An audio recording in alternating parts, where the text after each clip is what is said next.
Hello everyone. Welcome back to Next Step Immigration. We trust you're doing great today. Did you know that a temporary visa called a 407 is given to anyone doing a work-related training course in Australia? Your present job, your subject of study in higher education, or a professional training program may be the emphasis of the training course. Who is eligible?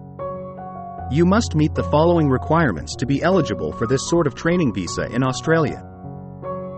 1. Sponsored. 2. Recommended by a recognized sponsor. 3. Invited, if a Commonwealth government institution is your sponsor. You must include your nomination and sponsorship with your visa application. What are the requirements? In order to be granted a training visa 407 for Australia, you must present the following paperwork. 1. Passport and IDs. You must present a current passport and 2 forms of identification.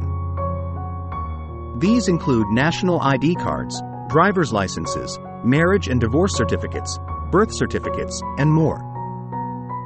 2. Biometrics.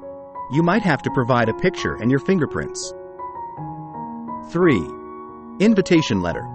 You must submit a copy of your invitation letter if you are receiving sponsorship from a Commonwealth government institution in Australia. 4. Sponsorship proof. Applicants for an Australia training visa must submit one of the following: a letter of sponsorship approval, a nomination letter from a sponsor, or a written statement from a sponsor. 5. Volunteer forms. Your sponsor must include forms 1283 and 1284 with the nomination form if the training is a volunteer role. 6. Qualifications documents. You must send a copy of your CV and credentials, along with copies of any appropriate registration or licenses. This includes a letter from your present employer outlining your role and duties on business letterhead. Other supporting documents. You must also send the following documents to support your application. 1. Financial funds documents. You must present evidence that you have the financial means to sustain your family, if any. 2. Health insurance. Having health insurance for Australia is essential for you and any additional family members traveling with you. 3. Proof of English language proficiency. If English is not your first language, you must demonstrate that you possess the necessary language abilities. You may send transcripts from an English-speaking elementary or secondary school. 4. Evidence of good conduct. It's critical to demonstrate that you uphold Australia's standards for good conduct. 5. Requirements for occupational training. You must provide a letter from the organization in your nation that is in charge of your line of work designating you as the recipient of the training. The letter must also state that you require the training in order to get a license, registration, or membership that will allow you to practice your line of work indefinitely. 6.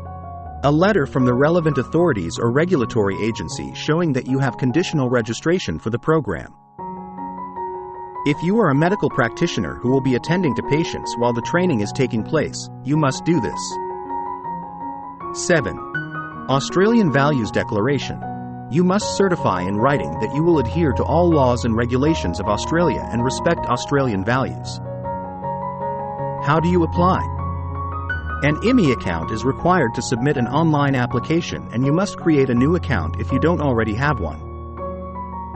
You must include scanned copies of all of your supporting papers with your online application, and the copies must be colored identically to the originals. Your paperwork must conform to the immigration office's requirements.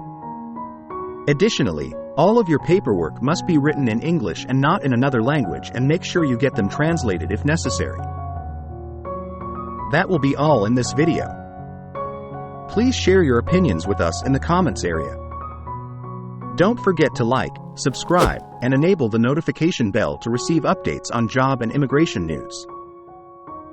Thanks for watching. Good luck.